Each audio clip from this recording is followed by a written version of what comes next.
За та бүхний энэ өдрийн амгалан айлтгая. Бид хүний дараагийн сэдэв бол цаг үетэйгээ холбогдуулаад энэ COVID-19 буюу энэ коронавирус өвчлөлийн талаар санал бодлоо солилцож ярилцах гэсэн юм аа. Тэгээд энэ вирус COVID-19-ийн талаар ер нь та юу гэж бодож байна? Энэ одоо зүгээр болох болоо. Одоо бид нар чинь 12 сар 1 сараас эхлээ 20-нд орсон 12 сараас эхэлж Хятадд гарсан. Үргэлжлээд одоо Монголын нөхцөл байдал сая 5 сарын 31-ний хүртэл одоо хөл хоройгоо ингээд дахиад сонгочлаа штэ. Тэгээд ер нь бол энэ ханаа том гэдэг ч юм уу ямар нэгэн иймэрхүү өвчнүүд маань хавар дэгдээ 100 болохоор гайгүй болчтой гэж ойлгохдаг байсан. Корона маань бас яваалаа л та Монголд. Гэхдээ бид нар бол нэг гаднаас дандаа орж ирсэн. Монголд амьдарч байгаа хүмүүс бол огт тусаагүй байгаа гэдгээр онцлог. Би бас тэрийг гайхаад танаас асууя гэж бодоод байгаа. Ягаад заавал гадна Монгол хүн тусдгүй болов гэж бодохоор гадаад байгаа Монгол хүн тусчаад байгаа байхгүй. Тэгсэн мөртлөөсөө Монголд байгаа хүмүүс нэг тусааг. Одоо дэлхийн газрын зургийг харах юм бол нөгөө зөөвөрлөгдөж орж ирсэн буюу импортлогдсон улс гэх энэ дээр Монгол энэ төр хэдхэн улс байгаа. Бусд нь дандаа дотроос илэрсэн. Ерөөсөө дэлхийд маш цөөхөн баг Монгол тэгээ өөр хаана байлаа да. Хэдхэн улс орн бол дотооддоо ерөөсөө коронавирус усаагүй дандаа зөөвөрлөж орж ирсэн байна гэсэн дэлхийн эрүүл мэндийн байгууллагын аль биесийн мэдээ байна. Тэгэхээр яагаад энэ Монголд яахгүй байна? Манай Монголын онцлог юу вэ? Тэгээ энэ өвчин цаашаа энэ 100 хэр явах вэ? Яах вэ гэдэг талаар та прогноз гэж юм санал бодлоо хуваалцаж олон хуваалцуулмаар. Хэдүүлээ юу яа зүгээр л энэ корона гэлтгүү. Энэ ч ерөөс нь амьслан дээд зам болоод уушиг гэмтээдэг одоо цагийн хэлээр вирус шүү дээ. Вирусны төрөл. Тэгэхээр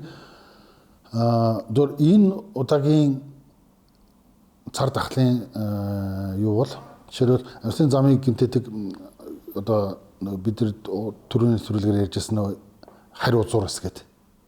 Хүний өөрийн эр узуураас 4 дэгрээ хөлтэй байдаг. Гэтэл амьслан замыг одоо томоо төс төвчнийг үүсгэдэг харь иргэс бол 6 дэгрээтэй байх хэрэгтэй. Жишээтэй. Тэгвэл энэ одоо өнөөдөр бидний яриад байгаа титэн вирус буюу коронавирус бол бүр томшгүй олон дэгрээ буюу хөлтэй. Тэгэхээр хурамхан зуур маш олон эмэс буюу өсвч хүний бие доронготой өөрийн болгож мэдээлэл хуулбарлуулах боломжтой гэсэн. Ахар богино хугацаанд. Тэг би нэг зургийг харж ирсэн нөгөө коронавирус гэсэн зураг гэсэн чинь айгүй том бөмбөлөг шиг мөртлөөс тал дээр ийм тэмтэрүү шиг олон. Дэгрээ буюу хөл гэдэг байгаа. Хүнийх бол ерөөсө 4 л байдаг. 4 хүн. Гэтэл тэр өчнөө олон юу ч нь ерөөсө хүний узуурсыг өсөж тоон ошиж амжааг байхад хорхон хугацаанд хүний биед нэвтэрч ороод олон ийм хэсэг яах нь өөрийнхөө мэдээллийг хуулбарлуулчих нь шүү дээ. Тэгэхээр өвчин маш хурдан ужиграа газар авчихдаг. Ялгаа нь энэ томоотос өвчнөөс ялгаа нь энэ. Хурдстай гэсэн үг. За нэгдүгээр ялгаа тэр байх шиг байна. Хоёрдугаар ялгаа нь гэхээр нөгөө Монгол нутагтаа яагаад өвчлөхгүй байна уу? Гэтэл Монгол хүн мөртлөө гадаадаас ирсэн хүн яагаад өвччээд ороод ирж байна гэдэг. Тэгэхээр нэг ийм бас нэг бид бол нөгөө нарийн дархлаа судлаач нөгөө вирус судлаач нарийн мэргэжлүүд биш шүү дээ. Зүй тогтол ярилцж байгаа шүү дээ. Зүй тогтол. Тэгэхээр дахиад нөгөө жамынхаа зүй тогтол руу орохгүй болчихно. Жишээлбэл халуун газрын ханиад хүүтэн газар дэгддэггүй. Тэнд бол дулаан орчин шаардна. Тэр вируст. Хоёрдугаар маш их тэр вирус амьдрахын тулд тэрүнд маш их хэмжээний ус хэрэгтэй, чиг хэрэгтэй. Өөрөөр хэлбэл эсийн бүрхүүл дотор чинь цөмөн байгаа шүү дээ, бөөмн. Тэгэхээр тэр эсийн бүрхүүл дотор байгаа зүйл чинь тэр яриа шингэн ус шүү дээ.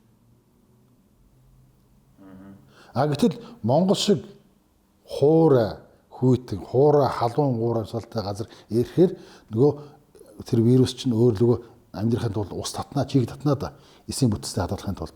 Гэтэл тэр ус нь байхгүй хуурай урамсалтай газар учраас энд амьдрах боломжгүй болчиход. Тэгэхээр өвчлөөд ирсэн хүн яах нь идэрх болцоотой болчихж шүү дээ. Байгаль цагуураас хамаарат хэдий өвчин тэгээд ороод ирсэн гадны хүн ч бай Монгол хүн ч ороод ирлээ гэхэд нөгөө вирусын амьдрах орчаатай орчин байхгүй учраас бид өвчж байна. Хэрвээ асар уг хүнийх нь биеийн байдал асар хүндрээд ороод ирчээгүй бол шүү дээ. Асар хүндрээд орсон бол хүн нь одоо бас өхөөсөр аргагүй болох юм шүү дээ. Тэгэхээр ийм л нэг зүй тогтлоо. Нэг бол гаднаас тэгдэж ирсэн халуун газрын ханиад Монголд ирээд уг вирус нь устдаад хүн нэгдгэн эсвэл хүнтэйгээ цуг хоёулаа өхөн гэсэн. Ийм л хоёр боломж байна. Халуун газрын тэг чиг шаарддаг учраас. Одоо биднийг авраад байгаа ганц юм маань эцгийн бүгдийг нь үлдээж өгсөн нөгөө дөрвөн үйлрэлтэй хатуу хахир ширүүн хуурай цагаагаар л байна. Хоёрдугаар нэг онцлог нь юу вэ гэхээр Монгол хүний уушиг байна. За. Монгол хүний уушиг нөгөө хуурай газар зогссон хуурай уушигт чиг баг хэрэгэлдэг уушиг. Гэтэл чиг хэрэгэлдэг вирус ороод ирэхээр тэнд тогтох боломжгүй болчиход байна. Гэтэл ягаад гадаад амьдарч байсан монгол хүн өвчин тэгээд ороод ирэхээр нөгөө чиглэлд улаан далайн орчин ч юм уу нуур гол цөөрмөгтэй газар амьдарч байсан бороо цас их ордог чиглэл газрын усууд газар амьдрахаар уушиг нь тодорхой хэмжээгээр Дасан зогссон байна. дасан зогсоод чиглэг болж хувирж штэ гэсэн хугацаанд. Тэгэхээр нөгөө вирус ороод суучаар тэрийг тэтэх нөхцөл нь бий болчиход. Чиглэг уушиг учраас. Гэтэл тэр хүн монгол хүн маань хадвартай байсан гэнэ Монголдо ирчихээр нөгөө чиглэл нөхцөл нь вирус таарсан шаардлага чиглэл нөхцөл нь байхгүй болчоор зэрэг хуурай хэв шинжэндээ эргээд орчхоор хурд идэрлэг болчиход. Бас нэг сонир тогтолцоо байдаг гэж сонслоо. За. Юу гэхээр хүн одоо 92 хүн нийлээд гэр бүл болоод үр хүүхд төрүүлнэ шүү дээ. Тэгэхээр үр хүүхдэд эцэг эхийн аль алийн шинж тодорхой хэмжээгээр удамшин дамждаг тийм үү? Тэгвэл хүний уушигны хуурай болоод чиглэг байх чадамж нь эцгээс хамааралтай байдаг. Эцгээс юу? Өөрөлдөл та их нэртэйгээ суугаад хүүхэд төрүүлэхэд та хуурай газрын уушигтай аавтай учраас хуурай газрын уушигтай хүүхэд төрөөл гэсэн үг. Яагаад Магад Монгол хүнтэй хинэн гадаадын далайн ирэг дээр амьдарч юм бус гадаад бүсээс суухад хүүхэд нь төрөхдөө хуурай уушигтай төрдөг. Хуурай газрын дасан зохисолтой уушигтай төрдөг гэж. Уушигны хувьд бол дандаа эцгээд багт юм байна. Гэтэл Монгол эмэгтэй одоо далайн чиглэл урсгалтай гарны эмэгтэй эрэгтэйтэй суучхад бол хүүхдийн уушиг чигтэй газрын уушиг бол төрдөг. Эцгээс их хамааралтай байт юм байна. Тэгэхээр чигтэй газрын уушигтай хүүхд төрчих юм бол нөгөө чигтэй газрынхаа өвчнөд өртөмтгий болно гэсэн үг. Хуурай газрын уушигтай хүүхд төрчих юм бол хуурай газар бол чигтэй газрын өвчнөр өвдөхгүй л гэсэн үг. Ийм тогтолцоо байх шүү га. Сонирн баг үз. Сонирн юм байна. Одоо та жишээ нь иймэрхүү мэдээллийг хаанаас аваад? Эцэг өвгдөөс л авч, ном судраас л авч, онгодуудаас л авч, тэдэнтэй харилцсан яриа хийгээд судар бичгэлд сэрүүлж явцдаа тэдээс олж авсан мэдлэг шүү дээ. Олон мянган жилийн турш бидний эцэг өвгдүүд хэрэглээд амьдрал агуудаа дадаа туршсан тийм бүр ингээд олон жил болцсон юм мэдлэг. Зүгээр удам үед амьдсан мэдлгүүд. Яг тэр үедээ байсан мэдлгүүд чинь ингээд сударлагдаад бичлэгдээд ингээд явхад нөгөө түүхийн он цагийн хугацаа цагийн саалтанд яах нь өргөдөө дурагдаад шатаагдаад устгагдаад хулгайлаад үгүй болно шүү дээ. Алга босон ч гэсэн түрүүний ярилцлаганд бид нэр ярьсан шүү дээ. Малаа застдаг, эцэг малаараа 3-4 дараа тоогоо тосолдог. Судар шаштар нь байхгүй ч гэсэн яс тусан нэг мэдлэг мэдээлэл нь зан үйлийн байдлаар хадгалагдаад үлдсэн байхгүй ч. Өөрийн мэдлэгөө хийж идэг. Тайлбарлаад өгөхөөр тийм байна штэ гэдэг. Тэгэхээр энэ мэдээлэл бол ингэж орж ирээд байгаа. Тэрнээс бид нар нарийн вируслог судлаач биш учраас тэр нарийн мэддэг тэр одоо юу гэдгийг уургийн бүтэс удамшлын гинжи холбоо молгоо бид төдийлэн сайн мэдэхгүй шүү дээ. Нарийн мэрэгжлийн биш учраас. Ерөнхий зүй тогтлууд ингэж харагдаад. Тэгээд вирус гэдэг ам чинь өөрөө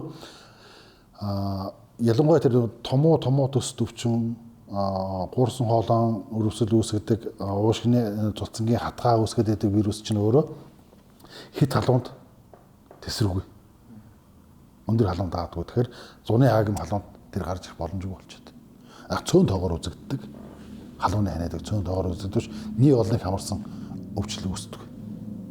Мөн өвдийн дүн хүйтэнд эсгэлчэд тодорхой хэмжээний одоо хас 16 15 хэмийн орчинд амьдрын нөхөс тэрнээс илүү хүүтрэхээр нөгөө юу яах нь нөгөө эсийнх нь усан эсэг нь хөлөлтөнд орчих учраас амьдрах чадвар учраас өвчин үүсэх боломжгүй болчихдог. Тэг мэдээж дүн өвлийн ханиад байдаг л да. Шинэ ханиад.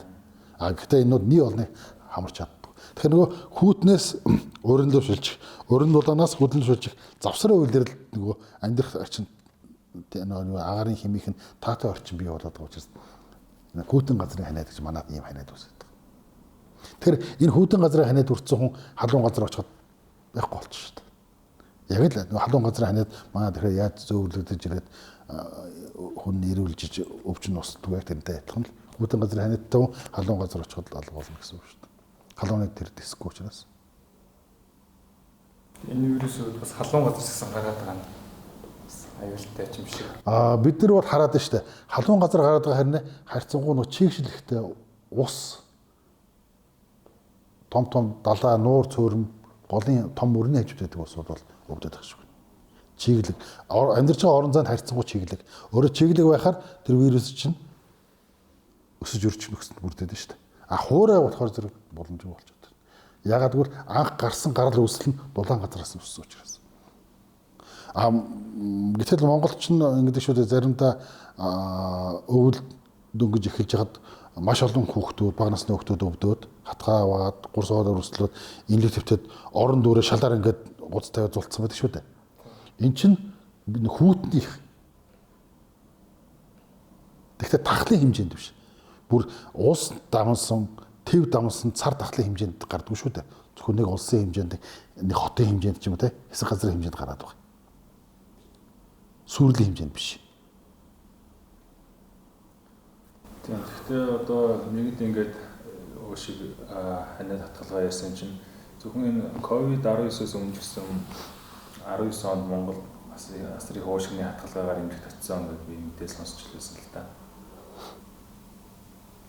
Бараг энэ COVID туссан хүмүүсээс илүү олон өвчлөөд тэгээ бас эндсэн гэсэн мэдээллийг харсан. Өөрөөр хэлбэл эндсэн нас орсон хүмүүсийн тоо өндөр байна гэж. Тий. Тэгэхээр энэ дээр бид юуг одоо анхаарах гэхээр тотем вирусын халдвар дэлхийд арай гараад ирэхэд монголчууд нөө манай төр засаг зөв бодлого авч явсан, арга хэмжээ авсан. Хөл хорой, халдвар хамгааллын дэглэм, гараа угаах, ханиад найтайхгүй байх, цэр нусаа гудамжинд ил задгаа хаяхгүй байх, тийм ээ. Амны хаалт зүүх гэд маш зөв арга хэмжээг авсаар тархалтыг зогсож чадсан шүү дээ. Тэгэхээр өөрөөр хэлбэл бид одоо энэ дээр бол одоо дадмаар байна. Ханиадны улирал эхлэхэд бүгд амны хаалттай болцоормоор байна. Хүүхдтэй амны хаалт зүүж. Одоо энэ зуны 25 26 хэмээн халуундад амны хаалттай бид нар яваад болоод л шүү дээ. Амнаас хамгаалахын тулд. Тэг хүүхдийн улирал ягаад амны хаалт гэж болдгоо юм? Хүүхдийн улирал ягаад гараа сайхан халуун болоосоос хавдаад 20 30 секунд угаагаад болдгоо. Энэ чи ахын ариун цэрийн дадал зуршлууч шүү дээ. Энийг л хийхгүйгээс бид тэгж хөвчлөөд байсан ба шүү дээ. Гэтэл одоо энэ халдварын үед болохоор нөгөө эмнэлгийн чачаал 50% буурсан ба шүү дээ. Хүүхдүүдийн өвчл 50% буурсан байна. Дэглэм сайн сагсан байна. Тэгэхээр энэ бол төр засгаас одоо эрүүл мэндийн талаар хүн амын хариултын талаар маш зөв бодлого явуулж авч ирж байсан учраас энэ үр дүн гараад байна. Хоёрдугаар асуудал гадныхан ч гэсэн бидийг шөмжөд шүү дээ. Монголчууд нус цэрэг гудамжтай ахируулах маа гэж. Энэ нус цэр чинь газар буугаад хөлдөөд хавар нөө ус мус хайлаад гисгээр зэрэг нөгөө сахил шуургаар өдөөгдөд чийг буугаад ирэхээр хөрсөнд үрчээд агаар тэгдэг гараад байдаг. Тэгээд дахиад тэрнээсээ халдварлаад байдаг. Тэгэхээр цэр нусыг л ерөөсөө годомжод хайж болохгүй. Одоо самбаа альчуур кармалж байгаа ханиаттай үедээ юм нээж жагаад тэгээд тэрийг өөртөлж уудан тийж явж хагаад хогийн савар хайдаг болмоор. Энийг бүр зурчмаар байна. Хоёрдугаарт энэ ханиаттай хүн ханиаттай хүүхдүүд нөө цэр нусаа бас залгилдаг. Залгилдаг. Залгих үед энэ ходоод үдсэнд орсон юм чинь ялгцаас гараа авчдаг. Хэрэв хил задгаа бийцсэн бол хавар дахиад газар гисгэхэд дахиад нөгөө вирус ам ороод дэгдээд ирнэ гэсэн үг. Тэгэхээр ил задгаа бийсч бас юусоо болохгүй. Тэр хүн ам одоо төвлөрөөд суурин байдлаар ингэж төвлөр сурж байгаа үед энэ ил задгаа бийцэх тун хорих хэрэгтэй. Заавал төвлөрсөн зэгт тусгай хариуцлагатай газар хүндрэх. Тийм газруудыг одоо суурин газар олноор бэлдэж өгөх шаардлагатай. Хэрвээ ингэж чадахгүй бол бид нөгөө ялгцсаасаа цэр нус цаасаа эргэж халдвар аваад байгаа. Маш өндөр боломж бий болоод. Тэгэхээр энэ замыг одоо хаач хөртөө. Одоо бол голомж цэр нусаа харьдаг хүн амны хаалттай учраас ингээ хаяж харагдахгүй шүү дээ. Тэгэхээр яг одоо ийм байдлаар хөвчих хэрэгтэй байна. Тэгвэл дахин өөрөөсөө халдвар аваад байхгүй болчихж шүү дээ. Тэгэхээр ковид бид нарт бас зөв дадал зуршлыг суулгахад бас хэрэг болчихлоо шүү дээ, тийм ээ. Одоо яг энэ дадал зуршлаа алдахгүйгээр үндсийн ойлгоцсон юм чинь бүгдээрээ амны хаалтаа хэрэглээд хариун зэрэг зөв захиа явуучвал цаашдаа бас заавал тэгж голноороо өшгөний хатгалгаа тусдаг ч юм уу янз бүрийн халдвар төвшин тусахгүй байх. Яг бид нар одоо сурчлаа шүү дээ. Тий. Тэгээд миний бас энэ буцаад ковидын сэдв рүү ороход энэ одоо ингээд маш олон хүмүүс ярьж байгаа л да. Гэхдээ байгаль орчинд бас маш эерэг нөлөөлж байгаа болов гэж бодод шүү дээ. Ягаад тэгэхээр мэдээллүүдийг харахад одоо озоны цоороод байна гэдэг яриад байдаг байсан. Тэр нь нөхөгдөж ийн гэж байна. Зарим газар анх удаа тэнгэрийн цэлмэн өнгөтэй болж байна гэж юм. Байгаль дэлхийн иргэн сэргэж байна гэж юм. Хүн төрөлхтөн бас хэтэрхий их материалын зүйлээ өгөөд байгаль дэлхийд алтай амьдраад байсан юм болоо да. Тэгээ энэ нь бас эргээд одоо буцаад айтайхан зөв болдролд ороход юм болж байгаа болов уу гэж бас нэг харах үнцэг байна. Сайнаар харахад. Одоо бид нар мэдэн шүү дээ. Одоо биехэд одоо социализмыг төржсөн. Тэгэхээр тэр үеийн одоогоос 40 жилийн өмнөх амьдралын 50 жилийн өмнөх амьдралын хорд өнөөгийн амьдралын хорд хорионд өдөр шилгээ гарчлаа шүү дээ. Хүн болгоно машинтай боллоо, хүн болгон гар утастай боллоо, хүн болгон компьютертай боллоо. Мэдээлэл бол асар хурдтай шүү дээ. Мэдээллийн төлөө бүгд өрсөлдөд амьдраад байна шүү дээ. Тэгэхээр энэ мэдээлэл чинь өөрөө байгаль дэлхийгээс үүдэх хүнсэн болоод байна. Мэдээллийн эрен үе. Тэр гар утсыг хийх, тэр компьютерийг хийх, тэр зурагтыг хийх тийм үү? Тэр машин тэргийг хийхин тулд маш их байгалийн одоо тийм байгалийн нөгөө 108 бодсон шүү дээ нөгөө химийн 100 маань тэрийг маш их хэмжээгээр олборлоод байна. Энэ өөрөө байгаль эргэж нөхөн төлчих хугацаанд удаан гэтэл бид нар маш богино хугацаанд ухаад авчихад тэр нөхөн төлж чадахгүй болчиход шүү дээ. Тэгэхээр бидний хөгжилөд нэрлээд байгаа энэ одоо хөгжингүү орон хөгжил дэвшил технологи гэдэг маань нөгөө талаар бидний одоо мөхлийн үүдийг нээж өгöd. Хөгжиж ирэхэд мөхөл рүүгээ маш хурдтай ойртоод байгаа байхгүй. Хөгжихгүй гэсэн үг биш л дээ. Одоо балар этник шиг агууд ойд явъя амьдрий гэсэн үг биш л дээ. Гэхдээ бид энэ аливаа зүйлийн хим хэмжээг хэрэгс хэтрүүл болмооргүй. Нэг айлын дөрвөлээ машинтай байлаа гэдэг яах юм? Удмал ажил амжихгүй байна. Дөрвөлээ гар утастай хад ажил амжихгүй байх чинь дөрвөлээ машинтай хад ажил амжихгүй. Дөрвөлээ одоо онгоцтой болох юм уу? Ингээд нөгөө хэрэглээ ихт тусам бид нар байглаа тэр чигээр нь сүйтгээд байна шүү дээ. Модоо тайраад, газраа ухаад, усаа бохирдуулаад, агаараа одоо угаартаа болгоо тэрнээсээ өөртөө уснасаа агаараасаа хордож өвдөөд, идж байгаа юмсаа хордож өвдөд байна шүү дээ. Тэгэхээр энэ хурдц маань хий дими хөөсөрсөн хурдц юм а гэдэг хэл энэ сая одоо титэм вирусийн тархалтын үеэр хөл хорионы үеэр амьдрал байгаль дэлхий яаж нөхөн сэргэж байгаа юм тэгэхээр харагдаад байна шүү дээ. Тэгвэл хий хөөсрөл яваад байна. Хөөсрөл яваад байна. Тэгээд одоо хүмүүсийн ярьж байгаа нь бол энэ хөл хорионы үеэр дэлхийн улс орнууд өндөр хөгжилтэй орнууд тэдэн тэрбум долларын эдийн засгийн алдагдлалд орлоо гэж тооцоод байна. Тэр алдагдал гэдэг нь хэвлсэн цаасан мөнгөнийхөө л хэмжээг яриад шүү дээ. Гэтэл байгаль гэдэг бол хэдэн 100 сая жилдээ нөхөн төлждөг амьд бит шүү дээ. Дэлхий гэдэг чинь. Гэтэл тэрний алдагдлыг хэн тоолов? Хэн тооцов? Байгаль яаж мөхөл төрж байгааг тооцохгүй зөвхөн өөрийнхөө хэтвчэнд байгаа мөнгөнийхөө алдагдлыг тооцоод байгаа шүү. Энэ их олон онгоц агарт нисгүүснээр агаарын мөхөд яас их багасв. Энэ их үйлдвэрүүд ажиллахгүй болсноос утаа үнээр татарсан болоод агаар яаж цэвэршв. Энэ их олон хүн гар давхгүй гэр гэртээ хөл орсноор зэрлэг ан амьтад хичнээн эрх чөлөөтэй одоо амьдарч хотоосгон суурин болгоод руу орж ирж байна. Загас жарахаа яасан амар тайван байна. Тэр далаагаас ч одоо өдөрт хэдэн зуун мянган танаар загас жарахаа олборлж шин. Тий. Энэ ч хүн хөдөлмөрөөр хийгээгүй шүү дээ. Байгаль дээр байгаа бэлэн зүйлийг шууд уутлаад авч шүү дээ. Тэгээд тэрийг мөнгөнд нэгж тарьцуулаад доллар болгоод тэгээд өнөөдөр алж чадаагүй зарж чадаагүй загсныхаа төлөө алдагдaltaй тооцож шүү дээ. Би тэдэн долларын алдагдлалд орчлоо гэдэг.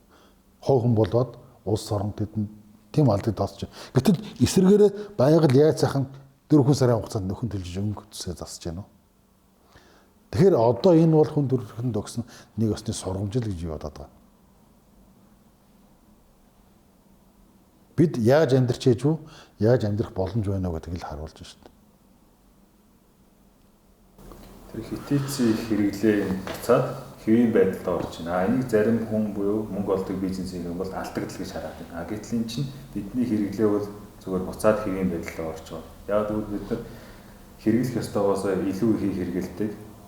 Одоо нэг ус уухын тулд тэрийг заавал пластикс авлаад дээр нь хаяг шошго наагаад тэгэл усын нэгэлцсэн байгаад тэр нь хог болоод үлддэг гэдэг ч юм ангийн жишээ яг хитрхи их хэрэглээ ихтсэн байж байгаа буцаад хэвийн байдалд орж байгаа юм болов гэж хараад. Одоо бид нар бүгдээрээ л зүгээр хэвийн амьдарч байгаа шүү дээ. Дэлхийн нэг өнцөг болонд нэг улс орн хитрхи баян хэрэглээ ихтсэн амьдарч идэг. Нөгөө улс орн дөнгөн даван ядуугаараа бас амьдарч идэг. Энэ бүх зүйлийг бас тэнцэлт нь оруулахад нэмэр болох юм болов уу гэж би бас хувийн зүгээс харж байгаа л да. Одоо Монголд уул уурхай гэдэг юм одоо хөгжил бага байх үсэцмөч чинь бид хаа явсан газараа урсж байгаа голыг уснаас л уучдаг байсан шүү дээ. Тунгалаг байсан, загас жарах хайлбагт байсан. Туул бол хүртэл тул загас өрдөг байл шүү дээ. 60-70 он тул загасыг туул олоос өрдөг байл шүү дээ. Одоо нүднийг юм шүү дээ. Тэг чин бид зүгээр тэр үед одоо бид нар ховзар савнд усыг гээд зарах юм тэрийг худалдаж аваад уух юм гэж Ягтаа төсөөлж байгаа юм нэрээ. Зүүдлээчгүй болсон баг. Дундаа л уудаг байсан. Тий. Гэтэл одоо бол одоо ингээ эргүүлээ харахад тэр чинь биш ээ. Дэндүү их хөөсрөл байсан байх шүү гэдгийг харуулж байна шүү дээ. Тэгээ би бас нэг юм хэлмээр санагч байна. Намайг хүүхэд байх үед чихэр жимс гэж огт байдгүй байсан. Одоо би чинь 90-ад оны үеэр өсөж болсон гэхэд ямар ч хог байдгүй. Ерөөсөө ямар ч хог хаягдал одоо гэр орноос нэг ялгараад идэггүй чихэр жимээс хуван зэрэг юм байхгүй. Хаяа нэг хотоос хүн ирэх юм бол тэндээ хөдөө хот айл сахалтаараа нийлж бүх хүүхдүүд нь шавж очичоод нэг чихэр авал ховрын бараа. Одоо нөгөө бичээ нэдэг штэ. Бичээ нь бол цаасан тийм уу тайрцагтай. Тэгээд бид нэр хазаад идчихүүлээ бичээ аюу амхан дуусчаад идэв. Тэгэнгүүт нь ингээд дөрвөн өнцгөөс нь мэрж иддэг бөөрөнгө хийж тэгж хэмж иддэг байсан байхгүй. Тэгээд одоо за зарим нь яад юм баа. Миний л өссөн ахуудыг бол одоо жишээ нь би өдөрт нэг удаа хоол идэх байх жишээ нь. Бусад үедээ цагаан идэ хэрэглэж байгаа. Орой л ганцхан шүлтэй хоол хэрэглэдэг. Төрсөн өдөр бол мах ихтэй гурил ихтэйгээд цовын гэдэг хоол хийж иддэг. Гурил мөрлөө маш ингэж хэмжиж яадаг. Тийм нарийн байсан л да. Яг тэр үед яг одоо бол бүх зүйл илүү болсон ч хэрэглээ маань бүр хитэрсхий их болсон юм шиг байна. Тэр юу гэдэг чинь нэг чихэр идэхэд цаасын ингээд ихээд ингээд дэлгээд хуйлаад ингээд хураагаад хад одоо гоё шиг хадгалцдаг байсан. Чихрийн засыг хайдгүй тийм ховрын бараа байл шүү дээ. Тийм үстэй. Тий. Тэгээд янз бүрийн энэ орчин үеийн чихэр жимс идэнгүүтээ эргээд энэ маань хэрэглээ итэдснээсээ гадна өвчин бас их бий болгоод байгаа юм болоо гэж. Бид нар газтай ундаа ууж зовхгүй байж чадахгүй байна л та. Ингээд газтай ундаа ууж ямар нэгэн бэлэн бүтээгдэхүүн маш олон хэрэглэж чинь хүүхдүүд маань бүгдээрээ чихэр идэж байна. Гэтэл энэ чихэрээр давс нөгөөх нь үлээ 3 цагаан гэдэг. Энэ зүйлийг аль болох баг байлгуул зүгээрээ гэж бас заадаг л та. Тэгэхээр энэ бүх зүйл маань бас эрүүл мэндийн дээрээс өргөн нөлөөлж байна. Бид ч ууж байгаанаас хордоод байна. Тий. Одоо энэ стезмийн үед бол улаан ус гэж ярьдаг байсан. Энэ хийтэй ус чинь. Хийтэй усыг одоо олон кола молоо гэдэг олон нэрээр боллоо шүү дээ. Хийтэй газ ус ундаа. Тэгэхээр энэний нэг аюул байгаа юм л да. Юу гэхээр энэ хийтэй усыг хэрэглэснээр бидний цуснд нөгөө хий байдлаар цуснд ихгүйгээд орчдөг. Тэгэхээр цуснд хийг задлах арга байдгүй. Тэгэхээр цуснд хийг задлахын тулд яадаг вөхөр хүн өөрийнхөө ясыг түшилдэг, шатаадаг. Ясыг шатааж ээж цус руу оруулж ээж цусны хийг шингэн дэлбэлт оруулдаг. Тэгжээж бөөрөөр ялгуулж байгаа байхгүй. Яс их уян болдог. Ясны хим их ундаг. Өөрөөр ясны хим одоо юу гэдэг одоо сэрэгждэг. Яс сэрэгждэг. Остеопороз гэж үчим шүү дээ. Энд чинь ерөөсө газ тавандаа ус хэрэг гардаг байхгүй. Тэгээ одоо Өөр тэр ясаа шатааж иж цуснд хийг шингэн төлөвт оруулж иж тэрийг бөөр ялгаж гадагшлуулж байгаа. А шингэн хийн төлөгийг бөөр ялгаж биес цэвэрлж чадахгүй шүү дээ. Тэр өөрөө ясаа шатааж иж харагдаг гэдэг байхгүй. Задлдаг гэдэг байхгүй. Тэгэхээр хор хөнөөл нь хамгийн наацхан энэ биш шүү дээ. Тэгэхээр энийг л бас ингэ зүү тогтыг ойлгочих юм бол хүн юу гэд хийдгүүгээ тэр зүүд ухаадах боломжтой шүү дээ. Гой санагдаж байна л. Яг тэгэхээр газтай ундаа уугаар яс сэргэж нэгээл зөндөө хүмүүс ярьдаг. Яг яагаад яс сэргэж гээд байгаа гэдг нь өөрөө задлж чаддгүй дээ хонь шүү дээ. Цуснд байгаа хийг бөөр задлж чадахгүй. Тэгэхээр манайхан бас ойлгоод авах хэрэгтэй юм байна гэж. Зүү тогтлоорны харахаар их гоё ойлгомжтой болчихлоо та. Тэгээ одоо бод яг энэ хүнд үед чинь Илэг цус нэгт монголчууд маань бүгдээрээ л одоо орон нутаг эх орноо гэж штэ. Эх орондоо очиё. Тэр бүх газар хөл хорой тогтооцсон, сургуульд албан газар ажиллахаа байсан, цалин мөнгөгүй болсон. Нутагтаа л очиё гэж. Монгол нутагтаа байна гэж аз жаргал эрхчлөө шүү дээ чинь. Энд чинь өлсвөл бүр адилаад өлсвөл нөгөө зах дээр очиод цувтаг аваад идчих штэ. Гүцээгээ чанаад идчих. 5 цулын шүлээ хийгээд ичнэ. Хаврын дарчих цагт хоньны 5 цулын шүл шиг хүний тамир динхийг сайжруулдаг хоол их ховор шүү дээ. Хүний дотоод шүрлийн орчин одоо тэнцвэргүй болцсон үед бамбаа булчирхаа өвдсөн, гүйсэн булчирхаа өвдсөн, сэрээ булчирхаа, нойр булчирхаа өвдсөн, цус ялгархаа байжсан, нарийн бүдүүн гэдсний шүүр ялгархаа байцсан хүнд үед хорлоо тайлдаг ганц арга чинь хоньны гүзээ шүү дээ. Гүзээг зумлахгүйгээр сэвсээ насгаал усанд жоохон 2 цаг сойж дээр хатуу битэд нь унагчаал тэгэл тэр үнэрж байгаа баг зэргийн сэвсний үнэр хамттай нь чанаж давсгүй идэх чинь бүх төрлийн тодоо шүрлээ болчиход тэтгдэг шүү дээ. Хорлогыг тайлдаг шүү дээ. Гэвч жишээтэй бидний голоод байгаа энэ одоо дайвар бүтээгдэхүүн нэрлэдэг байгаа зүйл чинь ерөөс цэвэр тангийн тангийн үйлдэлтэй байхгүй.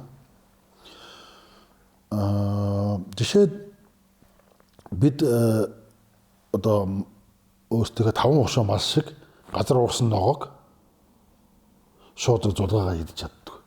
Тэгээ газар уурж байгаа ногоог чинь тодорхой хэмжээний шорон хийм гүйц дагуулсан хөрсөн дээр ургаж байна да. Тэгэхээр тэр хөрсөнд чинь их олон төрлийн ялзууруулагч одоо шимтжил өгөгч тэр өвсөө ургуулагч олон төрлийн бичил биет нянгууд байдаг. Тэр нянгуудыг бид шууд хазаж идэж шингээж чадахгүй учраас тэрийг малаар идүүлээд идэхэд хамгийн түрүүн гүзээнд ороод хөрвүүлэх надаа. Тэгэхээр тэр гүзээний өсөн дотор тэр газрын хөрсөнд байгаа шороо махад махуудын өндөр хэмээр хансан нянгууд өвсдөө цог орчдөг байхгүй. Тэгээ гүзээнд орохоор нөгөө гүзээний олон тэр ой мод чи тэр одоо салбан өснүүд нь шүү дээ. Тэрэн завсар шийдэ орчдөг байхгүй.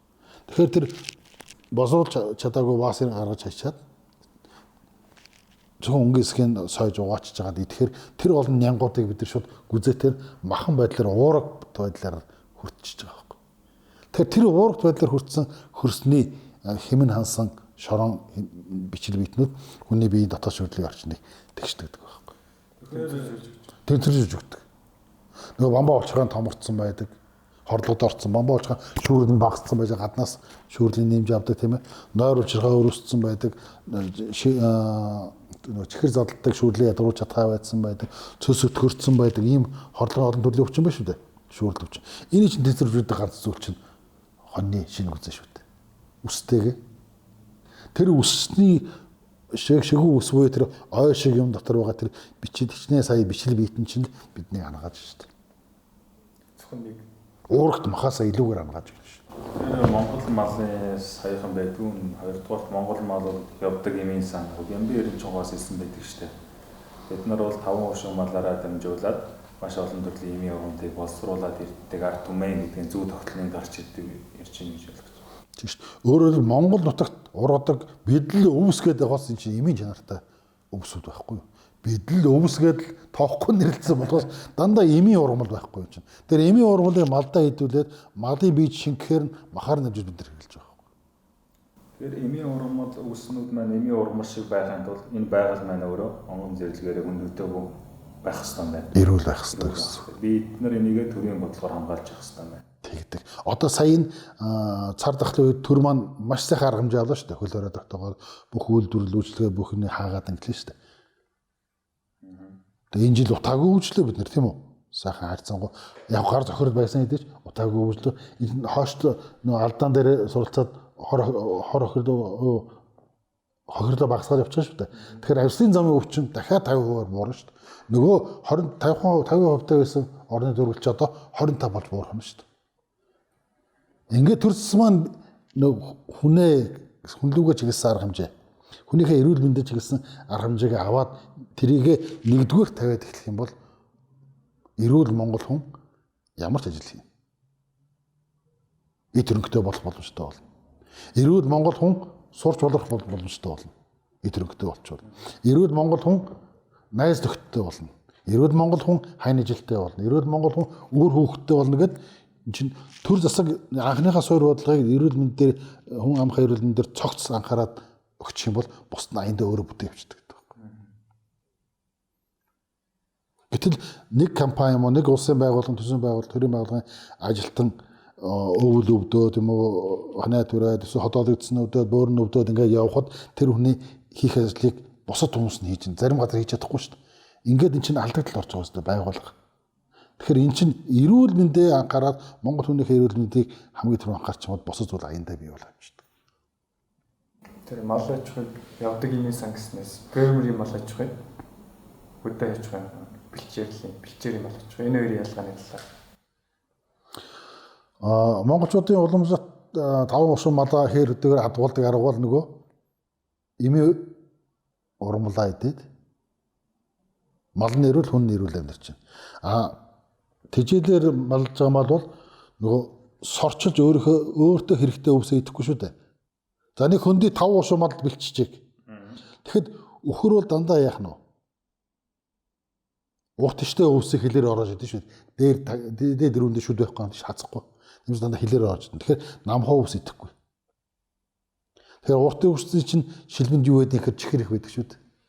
Тэгэхээр өөрийнхөө үндсэн хэм тэжээлийг тэндээсээ өөрөө ялгаад авчна. Гэтэл нөгөө намхуу ургасан өвснүүдийг богмол гэдэг шүү дээ. Тэр дундаа ямаа бол үндэстэй мөрөөд идчихдэг шүү дээ бүр. Үндсэн байдаг шимээ. Тэгжээж ямааны өөрийнх нь махны уургийн шин чанаранд тохиолддог. Тэр дээр байгаа тэр цэцгийн юм уу навчийг яаж идэхээс хамаарат хоньны махны уургийн шин чанаранд тохиолддог. За тэмээ бол дандаа өргөслөг халуун шин чанарын даруй хамттай халуун шин өдөр халуун ногоож яадаг шүү дээ. Говийн харган таан хүмүүс энийг иддэг учраас өөрийнхөө махны шин чанарыг хадгалчихна. Гихчээтэй өөр. Тэгэхээр энэ өөр шин чанар нь яад вөхөр тэр амьтны биеийн дулаантай шууд хамааралтай байдаг. Жишээл адуу гэхэд л 40-од хэмээн. Хүн чинь 36.7 хэмээн халуунтай байдаг шүү дээ. Тэгэхээр адуу бол 40 хэмээн халуунтай. Өхөр ихэд 38 хэмээн халуунтай. Хонь ихэд 37 хэмээн халуунтай. Гихчээд халуун хүртэл идж уужгаас хамаараа өөр шинжиг гэлдэг шүү дээ. Тэгэхээр ямар үйлрэлд бид нар хаалган чанарын махтай амтны махыг идэх үү, ямар үйлрэлд сэрүүн чанарын махтай амтны мах уу гэдэг нь эмчилгээний шинжилт болоо өрнө да. Гэтэл нөгөө тэжээр байшин тэжээр гэж байгаа амтны хувьд бол эзэн юуг нь албадлагаар л идэнэ. Тэгэхээр одоо цагийн чинь нөгөө нэг мөнгөний хуулийн захиртай яад вөхөр богино хугацаанд бага наснд нь асар ихээр тэжээлөгт таргалуу жингийн нэмэх ашиг олох юм байгаа шүү дээ. Тэгэхээр тэр махнаас хүн тэрэгтэй эмийн ургамал хүн олж идэх үү? За одоо бараг л олж идэхгүй шүү дээ.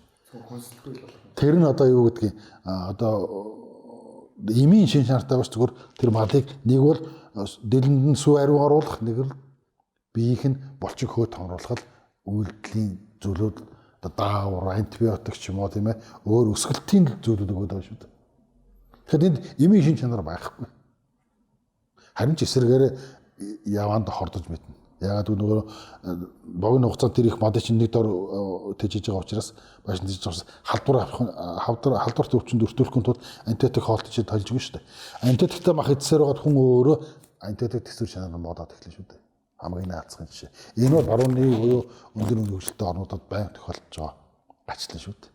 Гэтэл монголчууд фермерийн аж ахуй, махны ашиг шим, сүйний ашиг шим, гадаадын өндөр ашиг шимтэй бух одоо хуц оруулж ирлээ гэх яг үндэ бол энэ зүгээр мөнгөний тоглоом шүү дээ. Магадгүй хэдэн жилийн дараа 10 жилийн дараа нөгөө бухнаа ашиггүй болоод үр төлн давжаараад 2 3 дахь үедээ үр ашиг шимээ өгөх байх юм бэ гэх. Гэхдээ эрүүл мэнд ангаах ухаан гэдэг талаа мартчихад мөнгө гэдгээ хөвөө явуулсан байна. Яаж илүү их махтай үхэр бий болох вэ? Яаж илүү их сүйтэй үнэ бий болох вэ? Тэрийг яаж ахиухан арилжах вэ гэдэг арилжааны чиглэл нь илүү хөгжиж байгаа. Хөөсрөл рүү орчихсон. Суур юмнууд нь байх болчихж байна. Тэгэхээр тэдгээрийг эзэн хүн чинь нэгдүгээр эрүүл байх гэдэг баталгаа нь алдагдах юм. Тийм ч учраас хоол хүнснээс болоод өнөөдөр Монголын өвчл айгүй их болоод байгаа мэн гэж дүгнэлт хийгээ сууж байна л да. Яагаад тэгэхээр манай өвөө ярьдаг байсан. Дээр үе тийм одоо зүрх судасны ч юм уу тийм даралтын өвчтэй хүн гэж байгаа. Энэ даралт гэдэг өвчин чинь ерөөсөө сүүл үед гарч ирсэн гэж. Яагаад гэвэл амьдралын буруу хөвшил хооллол гэх юм уу. Эртний үед манай өвөө яадаг байсан гэхээр цайны хужирыг ингээд цайнд нэгээд уучдаг байсан гэж байгаа байхгүй. Тэгэнгүүт тэр хужирт байдаг төмөрнүүд хүний биеийн ингээд судсаар гүөхтэй ингээд ханыг нь цэвэрлээд тэнд хизээч судас өдөрч зузаардаггүй хан нэг ингээд учраас цуц чөлөөтэй өгдөг ямар нэгэн дараалтын хүчин байдаггүй.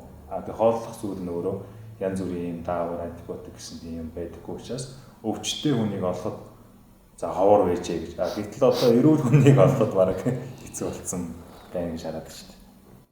Одоо тэр фермер аж ахуйд ингэж штэ.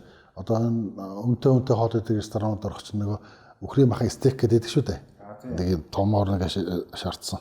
Тэгэхээр нөгөө тэгж өсгсөн малын мах чинь нөгөө зөөлхөн байт юм байна. Одоо бид нар гадаад яваа зөндөөл янз янзын хоол идэж штэ. Фермерийн махыг ингээ харахаар Монгол малын мах чинь ясан дээр махан давхарга байжгаад өөхөн давхарга үүсдэг шүү дээ. Хоёр тустай. Тэнд ерөөсөө бүр ингээд хүн холцсон шиг мах өөхөн ингээд бүгд ингээд жигд холцчихсон. Тэжээлийн мал. Нөгөө тусгай үйлдвэрийн мал гэдэг тэр.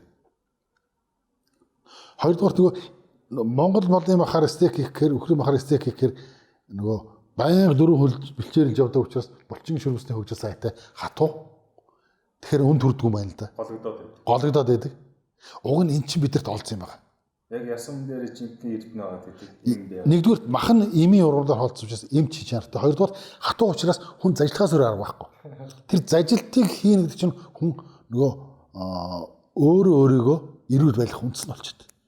Юу зажилж байгаа мэдээгээ тархиндаа өгөөд тархи тэр мэдээг нь аваад олон зажилсан учраас үстэн дээр одоо зажилсан зүйлийн цэнийг тархи руу очих юм шүү дээ. Тэр цэнийг чи эргэж дотоод шүрлийн эрхтэн хоол ширлийг босруулдаг хотод нарийн бүдүүнгээс одоо нойр улчирхаа өцөөсөн ч мэдээлэл нь очоод за тийм хэмжээний өтгөн шүүрэл гаргаараа тийм хэмжээний шингэн шүүрэл гаргадаг дохиог шууд өгöd байгаа байхгүй юу. Зөөлийг мэдж байгаа яах нь.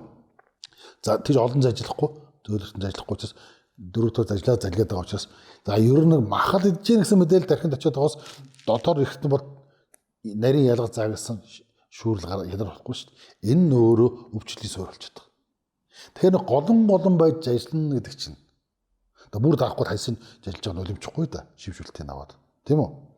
Ажиллана гэдэг чинь өөрөө тархинд мэдээллийн цэнийг очоод тэр цэнийг дагуу дотор эрхтнүүд өөрөө өсдөгөө тодорхой туун хэмжээгээр шүүрлийг өтгөн байна уу шингэн байна их баг нь ялгаруулах суурь болоод байгаа. Энэ чинь эрүүлэхэн суурь болоод байгаа. Тэгэхээр одоо энэ мэдээллийг ард түмэнд хүргэх юм бол нөгөө тэжээвэр хиймэл одоо юу гэдэг хүний гараар хоолсон зөөлөн махыг 2-3 өнкө залих уу эмийн жанартаа өвсөйдсөн малынхаа хатуу махыг олоодаж ажиллаж ирүүлэх уу гэдэг бол тухайн хүний сонголт болж байгаа үстэй. Дээр нь бас нэг зүйлийг сонирхолтой гэхэд нөгөө стейк хийдэг тогооч найзууд байдаг байхгүй. Тэгээд яагаад ингэж монголчууд гаднаас юм өндөр үнэтэй стейк яав. Наад чи яаж хэлдэг гэсэн чинь өөрхий нөгөө амьтны ирэх гэж ярьдаг тэр гадаадын улс орнууд эсэргээрээ тэднийгээ ингэж өсөлтийн явцад нь банцтай зодддог гэж байгаа байхгүй. Өөх махыг нь холилдуулахын тулд тэгэж банцдаж хийдэг учраас нөгөө өөх мах нь холилдож ингэж бүрэлдэж бий болдог. Тэг зодддог байхгүй малыг. Гэтэл бид нар морь малаа сургаад ташуурчхыг хараад зарим хүн нулимс онгаагаад ижиж тэнд идэх хоолыг бүр ингэж банцдаад бүр ингэж өөх махыг холилдуулж штэ. Энэ яг бодтой ингэж яг өсөлтийн явцад нь тодорхой хэмжээний зэг түрээд ирэнгүүт тэнийг ингэж давтаж өгч юм.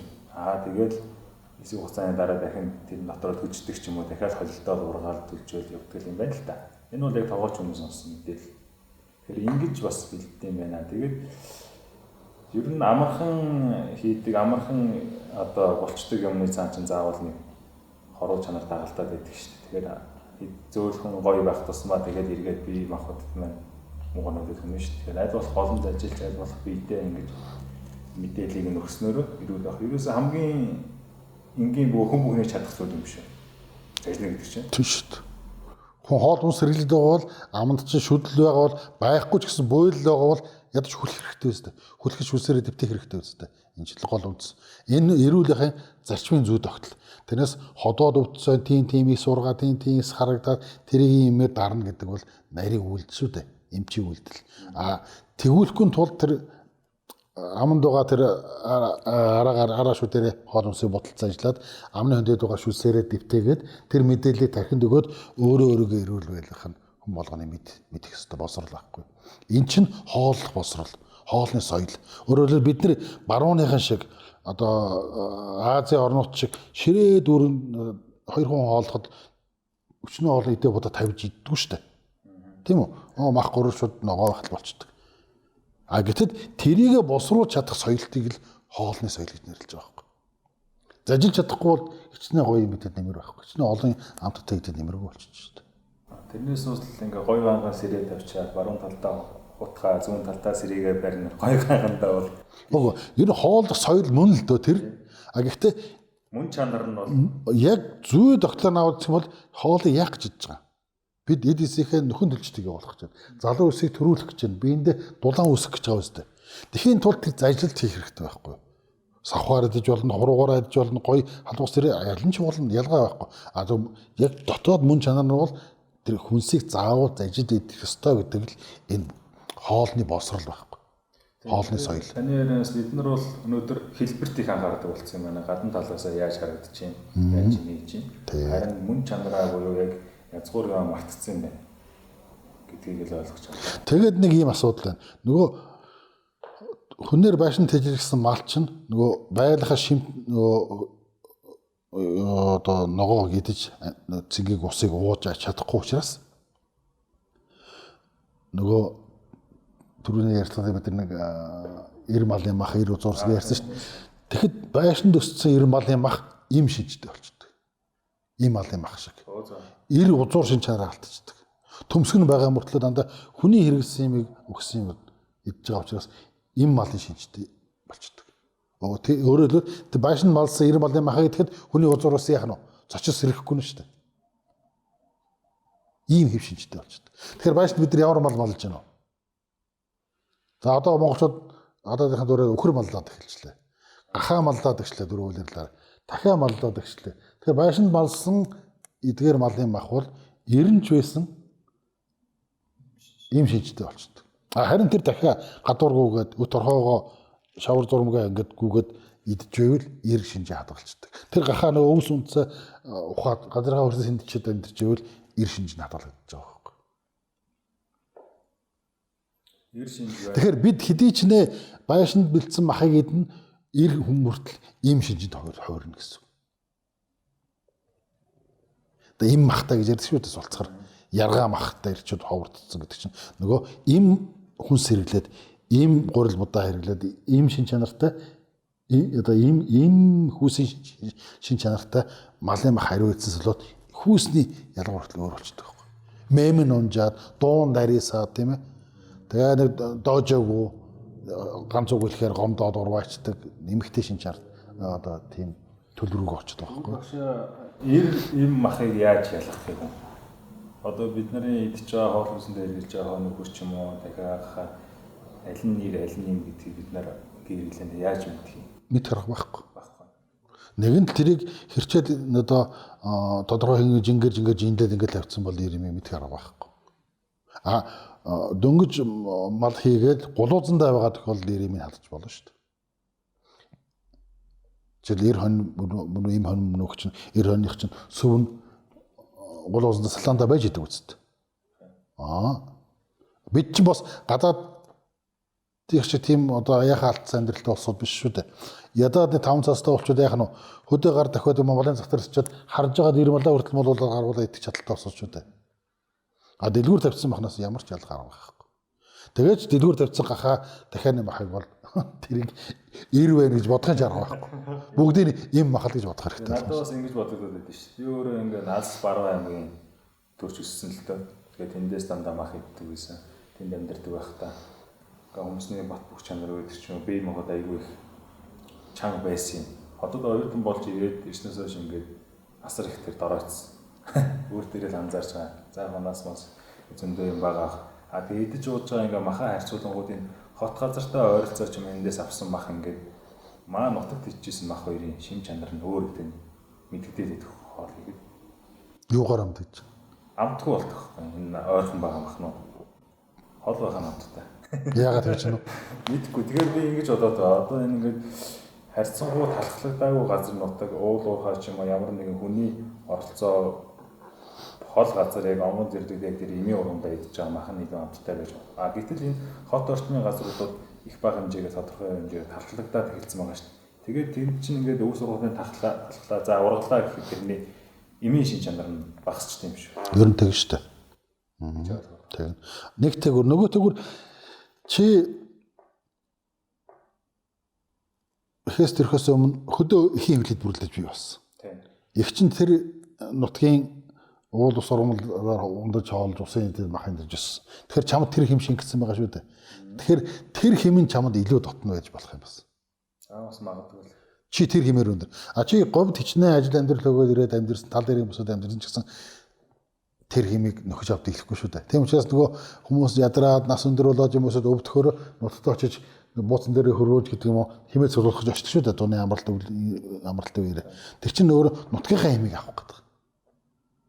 Анх үүдгэл бий болсон хүн бий болсон газрынхаа усаар ундаалж иж уушин идчихэж тэр агаараа навсгаж орчныхаа хэмийг авах гэдэг. Унсан газар угаасан ус гэдэг юм тийм байна шүү. Яг тийм. Тэгэхээр унсан ус угаасан газар хүн болгон хайрлах хэрэгтэй. Ухуулаад иж болохгүй, модын тайруулаад иж болохгүй, уул уурхайг тэгж олноор нь зүтгүүлээд иж болохгүй. Унсан газар угаасан усаа хүн болгон хайрлах юм бол яах нь вэ?